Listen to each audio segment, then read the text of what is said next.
why Chris's might be different from Annie's and Anne's. Anybody want to, so like, does Interweave have a profile? You don't even have to tell us what it is, but do you guys study who your target customer is? Do you mean our customer or what the designers, the design firm is? No, yours. Well, I think that our demographic, tends to be,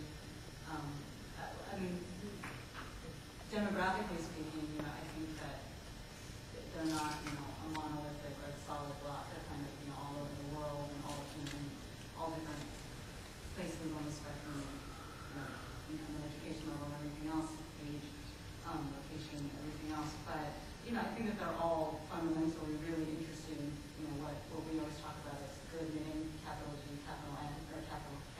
Good spelling, Judy. Copyright.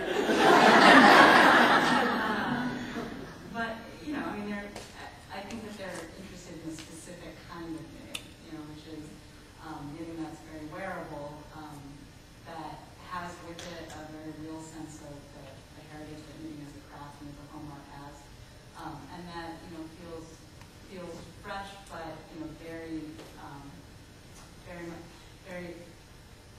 realistic, sort of a realistic part of this great life that they're living. Yeah, you go play in my screen. I'm pretty loud. Laura was saying earlier that the handmade industry is not keeping up with the fashion industry. But now we have instant gratification because of Ravelry and internet and more websites that have free patterns or inexpensive patterns. Do you feel like that's changing? It might be compressing, but most runway trends still have to be filtered down through a designer who's translating it to hand knits. And so until one does that, and I'm talking about big general trends, ruffled edges, say, which we've seen a whole plethora of in the last few years. And it took a little while for the knitters to figure out how to really do that and start really mining that. I'm a member of Ravelry and I don't have any time to spend on it, so I can't even tell you. I don't do that kind of research. I can't tell you that specifically because I don't. But yeah, I would say it probably is compressing. But even within this country, Middle America, it's actually, people have asked me for years, do you subscribe to a color service? Well, I don't have to subscribe to a color service. All I have to do is read all those magazines, look at advertising, because graphic designers are right on top of all of that. Look at home magazines, look at catalogs, and by the time my customers want to have the hot new color, I'm a year ahead, because I already know just by what's happening there. I think that's sort of the nature that has been, I don't know that it's going forward true, that has been the nature of our consumer. They're not that cutting edge.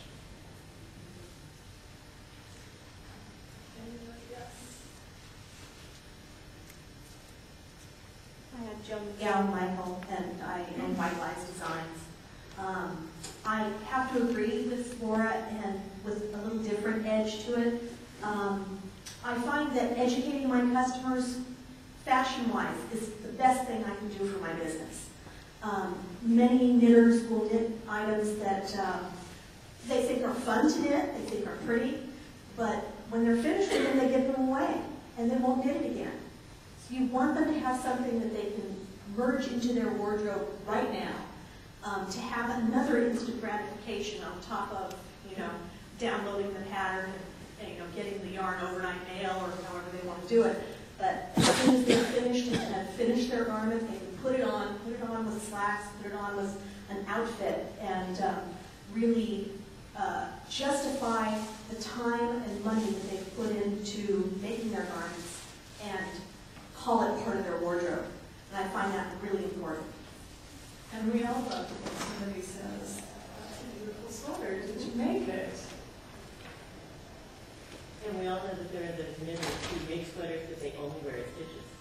You know, they wear stitches, but in real life, they're back to normal clothing. Not every design wears well in Kansas City.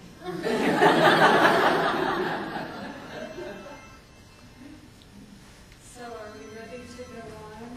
So question number 3, how can different pieces of the industry work together to keep the industry exciting and growing, even if the growing isn't as much as it has been in the recent past?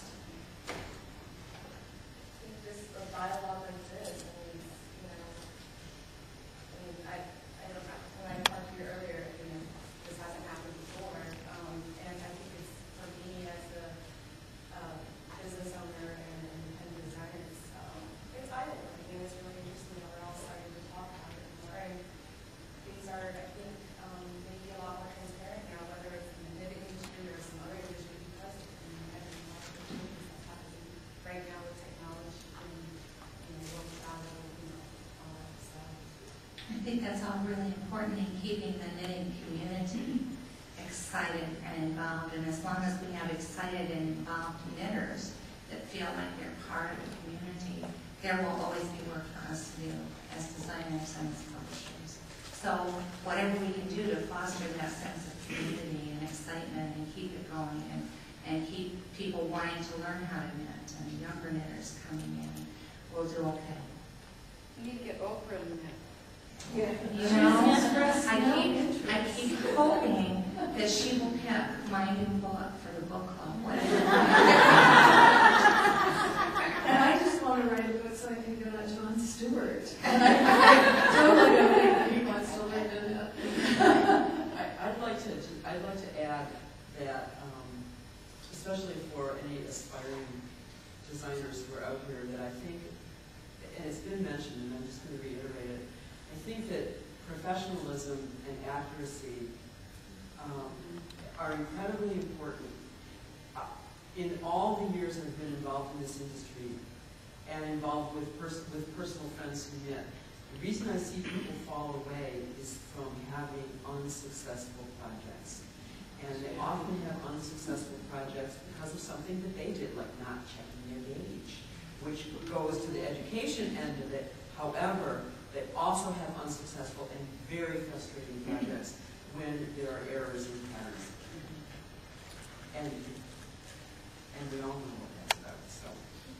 Well, I think I want to kind of this dovetails onto that the increased transparency that we have now is helping to take care of that. I mean, with the internet and with Ravelry in particular, that designers are being held accountable much more quickly and publicly, and I think that is helping kind of tidy up, make everybody play their best game because there's more public accountability for it.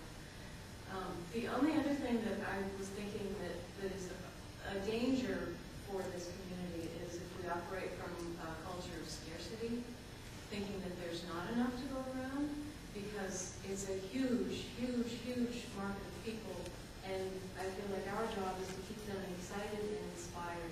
And the minute anybody starts to clamp down or feel protective or worried, that stifles that same sense of joy, and it becomes a very risky area to go into. So just trust that there is enough to go around, and just our job is to keep people inspired, and then they're going to come back, and they're going to want more patterns, and they're going to want more yarn, and it's just going to keep feeding itself.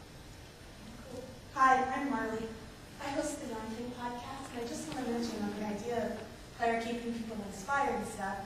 I've had a lot of designers and editors and yarn companies and whatnot on the show, and something that I get back a lot from the listeners is they love hearing from you guys and